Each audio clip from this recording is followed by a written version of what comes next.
If you're over 40 and doing all the right things, you're eating clean, you're walking more, maybe you're even tracking your calories and you still can't lose that belly fat, then in this video we're going to explain why it's not your willpower and why it's probably your hormones that are getting in the road. Now when I say hormones, more specifically the cortisol.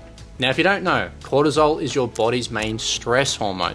And when that's out of balance, it makes belly fat nearly impossible to lose. So I'm going to show you exactly how cortisol works against fat loss when you're over 40. And I'm going to give you 3 things that you can start doing this week to fix it up. And no, I promise you don't need to go quit your job or live in the forest somewhere to lower the stress. This is science-based, it's going to be practical, and it's all proven. So here's the short version. Cortisol is what your body releases during any kind of stress. It could be physical, mental, it could be emotional, even things like lack of sleep. Now the issue is when your cortisol stays high, your body's going to hold on to fat, especially around the belly, and this is why they call it stress belly, cortisol belly, even menopause belly. Now cortisol also lowers your thyroid function. Now this can also mess with your hunger hormones, it'll break down muscle tissue, and it means your metabolism slows down even further. So if you've been saying, I'm doing all the right things and I'm still gaining weight, or maybe you're saying, I'm in a deficit and I'm not losing anything, then cortisol is very likely part of this reason. And hey, if you're over 40, struggling with this stubborn weight, and you know stress is playing a part,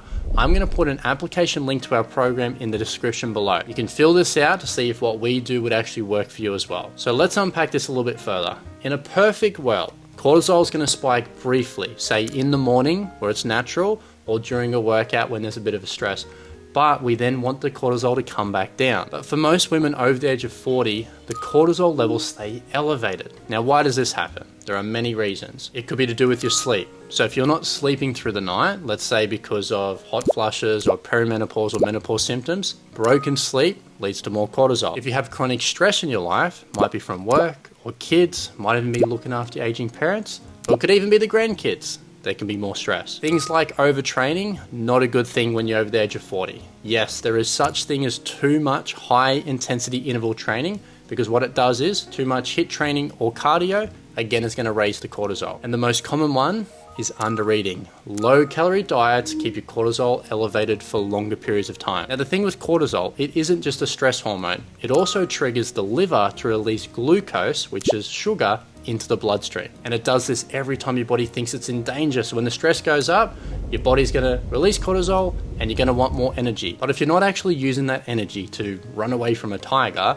it's gonna get stored as fat, usually abdominal fat. After 40, your estrogen and progesterone, they decline. Now these things normally buffer the effects of cortisol. So now you've got this triple whammy: higher baseline cortisol levels, lower hormonal protection, and slower recovery from stress. Now a couple of other things cortisol does, it can suppress your thyroid function. Now what that does is the thyroid controls the metabolism. So if it's not working properly, we don't have that healthy metabolism. It also breaks down muscle, which is needed again for the metabolism. It reduces leptin hormones, that's the satiety. It increases the ghrelin hormones, that's what makes you feel hungry.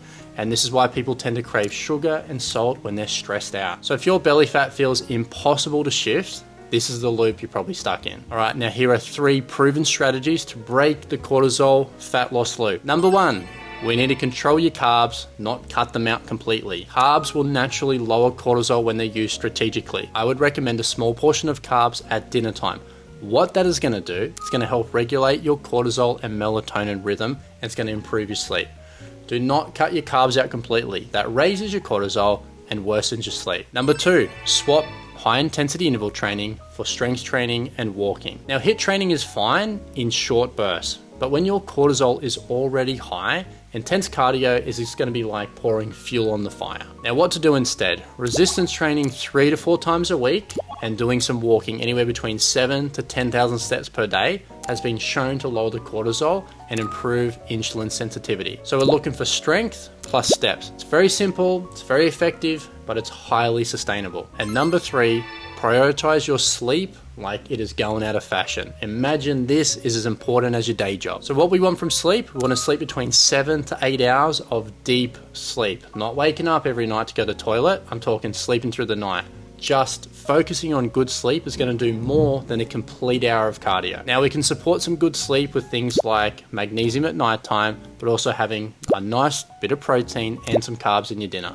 Now, these are just some of the strategies that we use to help our clients lose tens of thousands of kilograms per year. Unfortunately, a lot of programs try to put women into a basic calorie deficit and then they just call it a day. What we do, everything is designed for women over 40. So everything needs to be a phased approach, which is going to respect your hormones and where you are right now. In the first few weeks, it's very simple, but it's simple by design. We want to build consistency and we want to build a very good sleep rhythm first. Later, we shift into things like metabolic priming, things where you're going to learn how to overcome your stress, how to look at your stress patterns, use food, use training to correct them, and actually feel in control of your body again. So if you're in a stress, weight gain loop, you cannot outwork it, unfortunately.